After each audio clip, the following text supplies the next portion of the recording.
Hi everyone. If I was trying to get into 1980s Australian rock today, this is how I'd do it.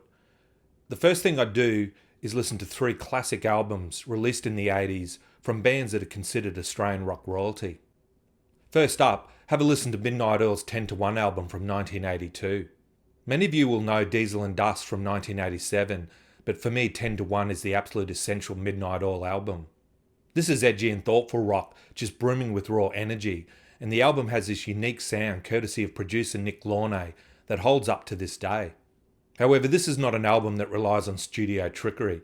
It's the strongest batch of songs the band had produced to date, and if there ever was a no skips album, this is it. The highlights include the surging power of Only the Strong, the reflective and brooding Short Memory, and the catchy rock anthem Read About It. And you'll go a long way before you find a better 1-2 punch than US Forces and Power and the Passion that kicks off side 2. All these songs hold a special place in the hearts of Australians of a certain age, and if you're not sold after listening to the iconic drum solo by Rob Hurst from Power and the Passion, then I'm not sure I can really help you. Next, try Kick by In Excess from 1987. This is the band's 6th studio album, and it broke them big time internationally with reported worldwide sales of 20 million copies. I don't think it's necessarily their best album, but it's a great introduction to the band. Full of massive hits, this is 80s pop rock at its finest. From the slinky groove of Need You Tonight, to the soulful Mystify, to the masterful ballad Never Tear Us Apart, this album is pretty hard to ignore. With 3 top 10 singles in the US, this is one of those rare studio albums that feels like a greatest hits compilation. To round out these 3 albums, I could pick AC/DC's Back in Black, but everyone in the world pretty much knows AC/DC, and this video is about introducing some Australian bands to a wider audience. Instead, try Circus Animals by Cold Chisel.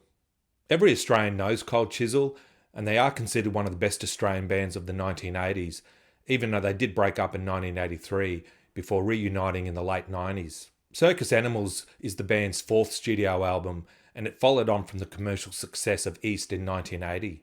Circus Animals is a worthy follow-up to East. It's chock full of great songs, and although less commercial, no less effective. Drummer Steve Prestwich contributes 2 ripper songs to the album, When the War is Over and Forever Now. When the War is Over, in particular, is exceptional. Just a beautiful and emotional song, with some of the best vocals co-vocalists Ian Moss and Jimmy Barnes ever recorded with the band. If you get nothing else out of this video, go and have a listen to When the War is Over. I wouldn't be surprised if it ends up being one of your favourite songs. The rest of the album is class all around. The opener is the fiery rock song You Got Nothing I Want, the band's response to their record company following a recent tour of the US. Other highlights include Bow River, No Good For You, and the brilliant closer Letter to Alan. The fact Cold Chisel remain largely unknown in the rest of the world is one of the greatest mysteries in music history. Next on my Australian rock journey, I'd explore a little deeper and listen to 3 classic albums from some lesser known bands. First, try The Blur Crusade by The Church. Released in 1982, I genuinely believe it's one of the best albums released in the early 80s and is the equal of many better known albums. Lead singer, bassist and main songwriter Steve Kilbey was on fire during most of the 1980s, and The Blur Crusade is no exception.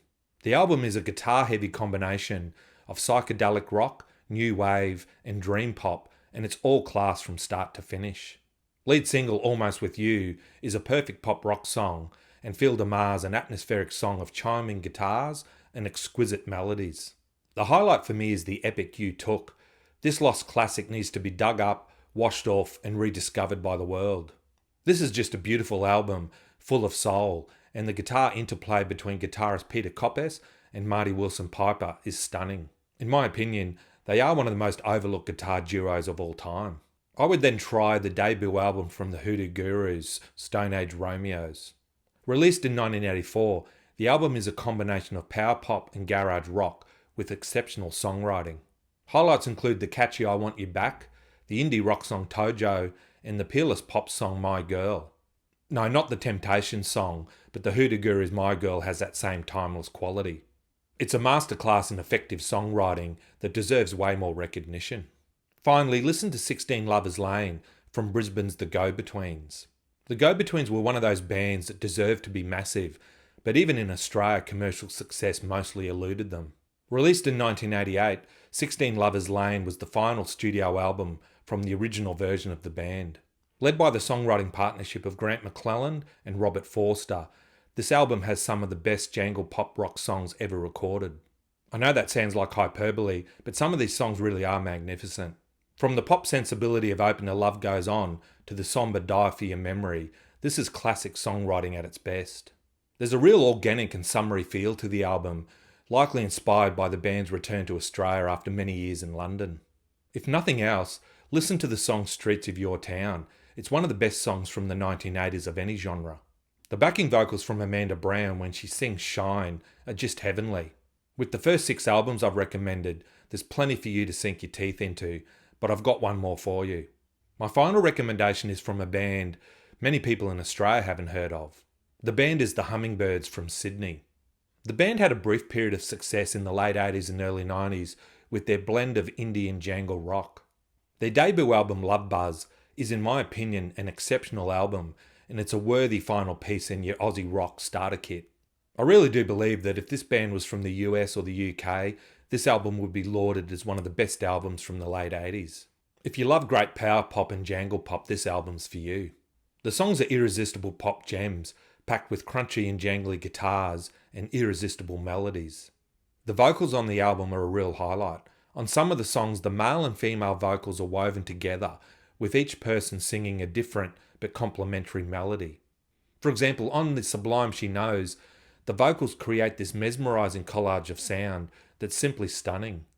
Other highlights include the jangle pop song Tuesday, power pop opener Blush, and Hollow Inside, another song with the interwoven vocals. I don't want to overstate it too much, but I really do believe it's a lost classic. And this is not the band only has 30 million streams lost. This is the band has less than 4,000 monthly listeners on Spotify. A bit of trivia, the producer of Love Buzz was Mitch Easter, who co-produced R.E.M's first 2 albums. So there you have it, a recommended starter kit to get into 1980s Australian rock. There are numerous other great Australian albums and bands to explore, and I'll talk about some of these in future videos. So if you do like this type of content, please consider subscribing to my channel. Thanks for watching, and I'll see you next time.